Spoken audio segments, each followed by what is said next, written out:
तो क्या आप भी गंजे हो रहे हो? क्या आपकी भी हेयर लॉस हो रहा है? क्या आपकी भी हेयर लाइन पीछे को जा रही है?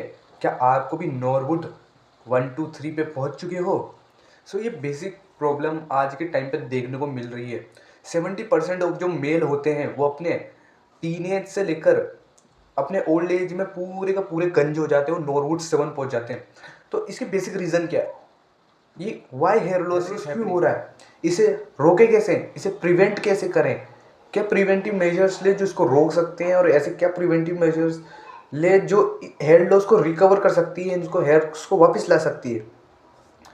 अब देखा गया है कि हेयर सबसे पहले हम बात करेंगे कि हेयर फॉल होता हो क्यों रहा है, क्या वजह है।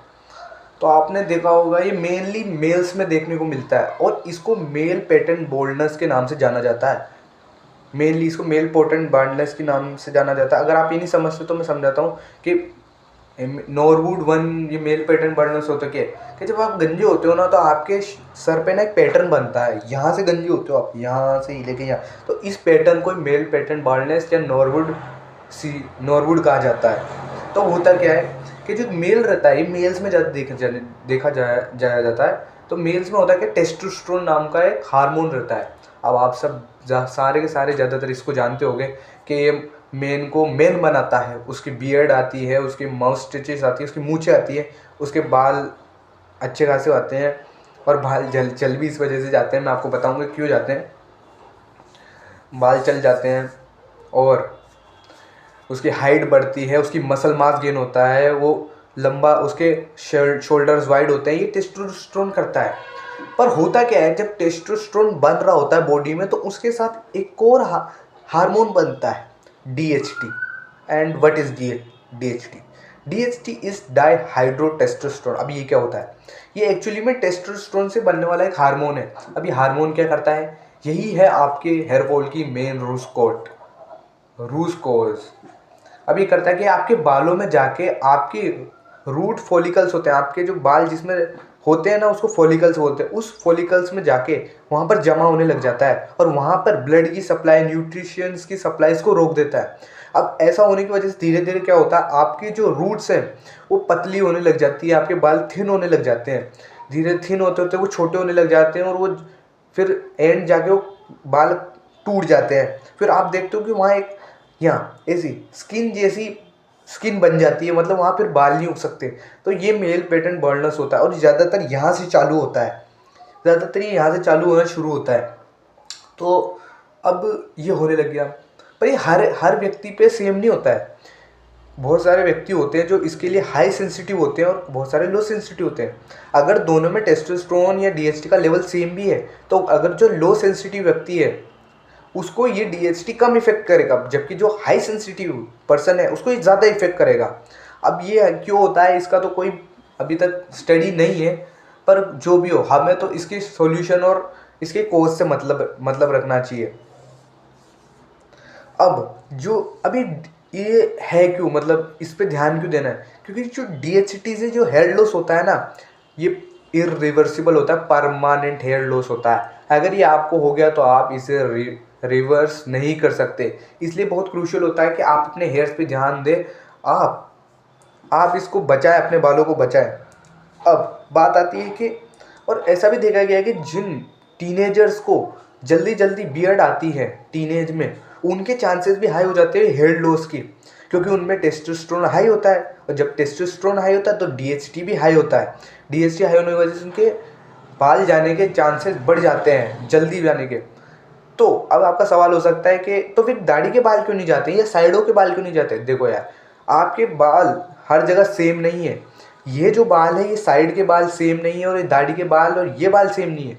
आपने देखा होगा जब आपके बाल जाते हैं या उड़ रहे हैं, बहुत सारों को देखा होगा, तो उनके बाल यहाँ से जाते हैं जबकि यहाँ से नहीं जाते और पूरा ये चेहरा कवर कर यहाँ ऊपर से कवर कर लेते हैं, पर इस साइड के बालों को कुछ भी नहीं होता क्योंकि ये बाल अलग हैं। इन पे डीएचटी का अलग अलग असर होता है। सबसे ज़्यादा असर आपके बीच वाले जगह पे होता है डीएचटी का, यहाँ पर नहीं होता है, दाढ़ी में भी नहीं होता है। तो ये होता है, मेन बात तो ये होता है। अब मैं इसको आपको मेरी स्टोरी के बताता हूँ कि मेरे को जब हुआ था तो मैंने कैसे इसको क्योर किया था। जब मैं 7th क्लास में था, मैं हॉस्टल में चला गया था। 6 क्लास से ही मैं हॉस्टल में पढ़ रहा हूँ, तो मैं 7th क्लास में था। तो तब हुआ क्या, मेरे को एकदम से बहुत ज़्यादा ही हेयर लॉस फील होने लग गया, बहुत ज़्यादा हेयर लॉस। मेरी ये इधर से पीछे जाने लग गई, मेरी हेयर लाइन पीछे जाने लगी। तो मैं बहुत ज़्यादा डर गया था इस बारे में कि मेरी हेयर लाइन पीछे जा रही है, मैं क्या करूँ। और मैं इस बारे में बहुत ज़्यादा अवेयर था, तो मैंने इसके बारे में सर्च करने लग गया था। जब मैं घर आता था तो मैं इसके बारे में बहुत ज़्यादा स्टडी करता था, पढ़ता था कि कैसे रोके। मैं अलग अलग मेथड्स को ट्राई करता था, सारी एक्सरसाइज करता था, सब कुछ चीज़ों पे ध्यान देता था, न्यूट्रिशन पे भी ध्यान देता था। फिर मैंने नोटिस किया कि मेरा हेयर फॉल रुक गया है। तब मेरे को पता चला कि मेरे न्यूट्रिशियस में डिफिशिएंट होने की वजह से कहीं ना कहीं मेरा हेयर फॉल हो रहा था। तो मेरे को ये बात पता चली।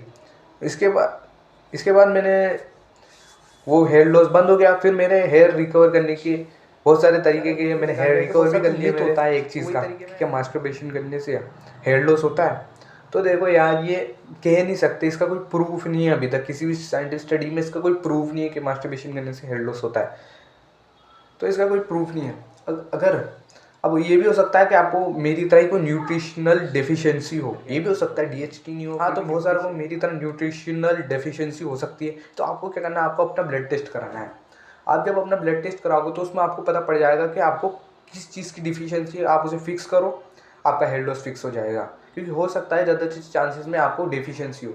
अब मेनली आपको डेफिशिएंसी हो सकती है विटामिन D3 की, और या तो आपको प्रोटीन डेफिशिएंसी, क्योंकि प्रोटीन भी बहुत ज़्यादा रोल प्ले करते हैं। पर प्रोटीन का इतना ज़्यादा हेयर में नहीं देखा जाता। विटामिन D3 ऐसी किसी की भी डेफिशिएंसी आपको हो सकती है। तो आप अपना ब्लड टेस्ट कराओ और चेक करो कि आपको किसी एसेंशियल माइक्रो न्यूट्रिएंट की कमी तो नहीं होगी। जब आप चेक कराओगे तो उसको फिक्स करो डाइट में। आपका हेयर लॉस तब भी नहीं रुके, तब आप डॉक्टर के पास जाओ कि मेरे को ये समस्या हो रही है डीएचटी की। तो आपको डीएचटी ब्लॉकर या ऐसी कोई मेडिसिन रिकमेंड करेगा, पर विदाउट डॉक्टर की प्रिस्क्रिप्शन के कोई भी गोली मत खाना। उसके आपको हार्मफुल इफेक्ट झेलने पड़ सकते हैं, आपकी बॉडी पे बहुत ज़्यादा हार्मफुल इफेक्ट हो सकते हैं उसके। तो इसके आगे, अब मैंने मेरा हेयर लॉस कैसे रिपेयर किया, मैंने मेरा हेयर लॉस कैसे रिटर्न किया, मतलब मेरा जब हेयर लॉस हो रहा था तो मैंने उसको वापस रिट्रीव कैसे किया। तो एक चीज़ आती है माइनॉक्सिडिल, डर्मा रोलर एंड माइनॉक्सिडिल। अब जिसको नहीं पता मैं बता देता हूँ। डर्मा रोलर एक टूल होता है जिसमें बहुत सारी नीडल लगी रहती है, माइक्रो नीडल्स। वो क्या करता है, आपके जिधर भी उसको फेरते हो वो उधर माइक्रो पंचर्स कर देता है। और जब माइक्रो पंचर्स होते बॉडी में, तो बॉडी का इम्यून सिस्टम उसे हील करता है उसे। तो हील करने पे वहाँ पर हेयर उगने लग जाते हैं। अब माइनॉक्सिडिल क्या होती है, माइनॉक्सिडिल एक सॉल्यूशन होता है जिसको आप अगर उस जगह पे लगाओगे तो उस जगह पे ब्लड फ्लो बढ़ जाएगा। ब्लड फ्लो बढ़ेगा तो उधर ज़्यादा ब्लड पहुंचेगा, न्यूट्रिशन पहुंचेंगे, तो आपके हेयर अच्छे तरीके से रिकवर होंगे, जल्दी रिकवर होंगे। तो ये आप कर सकते हो।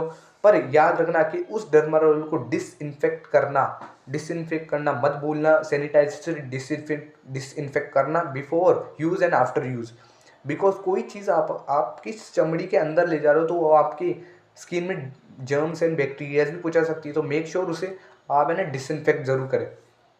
तो ये मैंने देखा।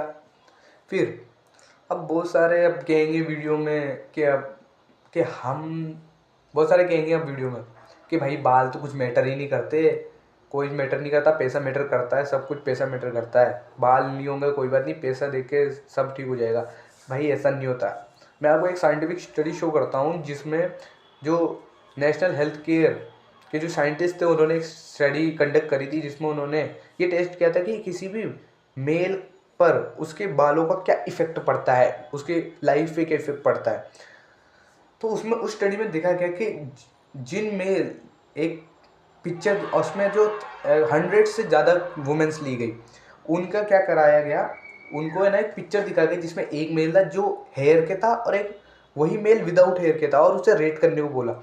तो उसके रिजल्ट ये थे कि जो मेल हेयर के साथ था उसे ज़्यादा अट्रैक्टिव कंसिडर किया गया, उसे रेट किया गया 9/10 या 8/10 या 7/10।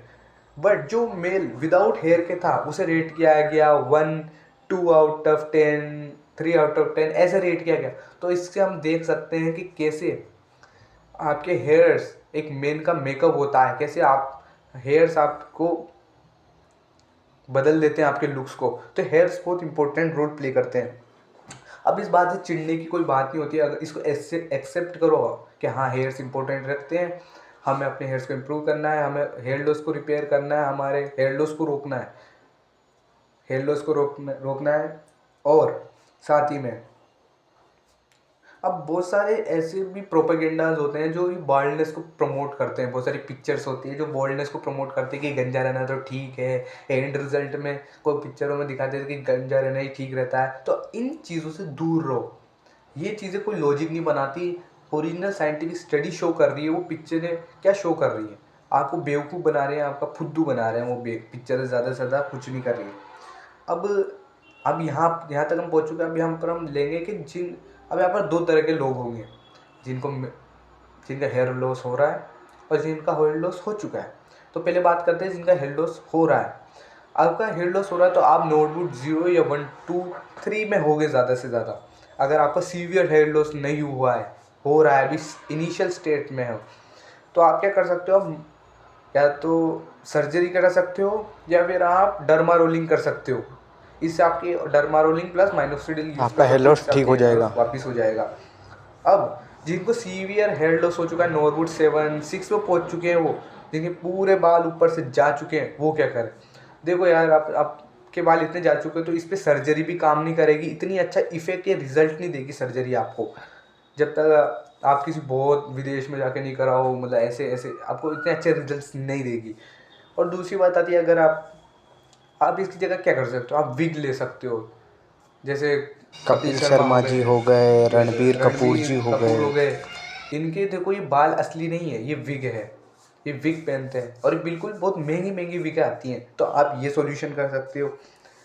और मेक श्योर आप अगर आपके बाल नहीं उड़ रहे तो आप ये जरूर करना है कि आप इस स्थिति में ही नहीं आओ, आप इस कंडीशन में ही नहीं आओ कि आपको ये करना पड़े।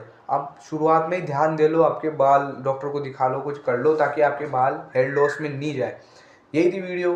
Make sure you like, subscribe, share this video and recalling my purpose, this channel's purpose of human development. I will help you to in the various aspects of your life. Make sure you subscribe this channel and press the like button.